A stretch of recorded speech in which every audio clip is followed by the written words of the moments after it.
From the studios of Langley Air Force Base, you're watching ACC News Now. Hello and welcome to a special year-end edition of ACC News Now. I'm Staff Sergeant Katie Markle. We're here at Langley Air Force Base's Memorial Park. It's a larger-than-life display of Air Force history, and it's only fitting that we pick this spot to tell you all the things that happened at ACC in 2016. There were some victories, a couple of struggles, but no matter what, airmen stood ready to face it all. And readiness is where we start this week's show.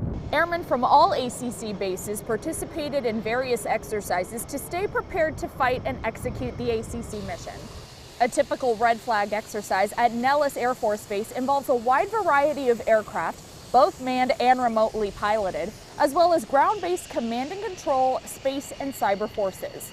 The red flag environment helps airmen both in the air and on the ground simulate a real-world combat scenario both in daylight and under the cover of night. Meanwhile, at Barksdale Air Force Base in Louisiana, American Air Forces met up with their Colombian counterparts for Exercise Green Flag East. It's the first time in 5 years that Green Flag East has hosted a partner nation for the exercise. A-10 crews from Moody Air Force Base flew with Colombian A-29 Super Tucanos. Despite there being not only a difference in platform but also a language barrier, there were many common factors that made mission success possible in the air and on the ground. They're very similar. Obviously, it's a different platform, different capabilities and specs, but in reality, that mission of CAS that they are training to and that we do in the A-10 is the same. And closing out exercises in 2016 is Exercise Checkered Flag at Tyndall Air Force Base. Staff Sergeant Russ Jackson tells us all about it. I'm Staff Sergeant Russ Jackson reporting from Checkered Flag 17-1. The purpose of Checkered Flag is to give pilots the opportunity to train on a large force exercise which they can't do back home. The reason this exercise matters is because it gets us all together and gets us familiar with each other. They say it's all about relationships, and this builds relationships, which helps to form an even more lethal team, and it allows us to work on our interoperability. So we're bringing everybody together such that we can build those relationships, build up that teamwork, and then, if we are called to, execute together as a team at whatever the combat operations require. And a team of Air Force fighter jets are exactly who's flying together over the Gulf skies during the next 2 weeks. Reporting from Checkered Flag, I'm Staff Sergeant Russ Jackson.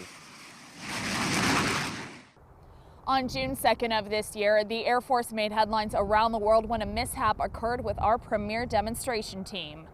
Thunderbird 6 experienced a mechanical failure after conducting a flyover at the U.S. Air Force Academy graduation ceremony in Colorado Springs.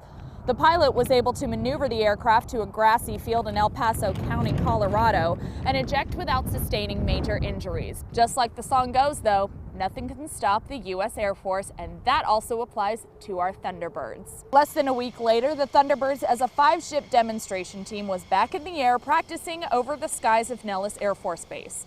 Thunderbird 6 was cleared to rejoin the team just a few weeks later, and the team was able to finish their season in full with a closing performance at Nellis's Aviation Nation Air Show. Now, the Thunderbirds just announced their season for 2017, so to find out if they're flying over your neighborhood next year, visit afthunderbirds.com. Coming up, airmen weather the storm, whether it's a hurricane in the ocean or a full-on lightning strike. Stay with us. The end of the year is always an exciting time, from holiday parties to New Year's celebration. I certainly hope you and your family take these opportunities to get out and make some lasting memories of fun, wherever this season finds you. Remember, the safety of you and your family this holiday season is your responsibility. Make safety a habit in all of your New Year's activities. Make safety your habit for life. Happy Holidays! Welcome back to our end-of-year newscast. Air Combat Command has quite a few wings on the East Coast, from Florida all the way up to Maryland, and nearly every single one of them was right in the path of this year's strongest hurricane. After devastating the Caribbean, Hurricane Matthew's course aimed right at the east coast of the United States as a Category 4 storm. Airmen at Moody sent their A-10s to nearby Tyndall Air Force Base, which was out of harm's way despite being on the coast, and Seymour Johnson's F-16 Strike Eagle airmen flew to Barksdale Air Force Base, Louisiana to avoid the storm. Langley and Seymour Johnson bore the brunt of the storm with power outages and runway flooding affecting both installations. Luckily, no airmen were seriously injured, and all aircraft were able to return safely to home station.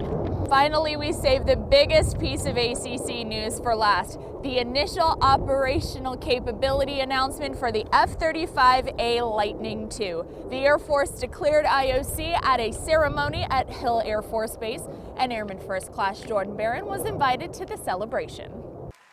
Airmen from the 388th and 419th Fighter Wings celebrated the F-35A Lightning II reaching initial operational capability, or IOC, at Hill Air Force Base, Utah. The Air Force Chief of Staff, General David Goldfein, recognized the team for their years of dedication in making the newest fifth-generation fighter officially combat-ready. To our combatant commanders who will employ this magnificent weapon system and these airmen in combined arms of the future, we're ready. We've come a long way. A team of aircraft specialists developed tactics, techniques, and procedures for making the F-35A operational. There's no disputing the need for the capabilities the F-35 brings to bear. The jet has proven itself to be survivable and lethal, while allowing the technological growth to remain a viable weapon system for decades to come. The 388th and 419th Fighter Wings are the first active duty and reserve components to achieve F-35A IOC. Airman First Class Jordan Barron's, Hill Air Force Base, Utah.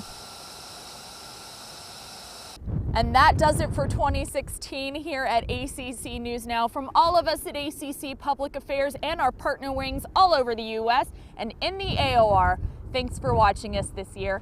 We will see you in 2017.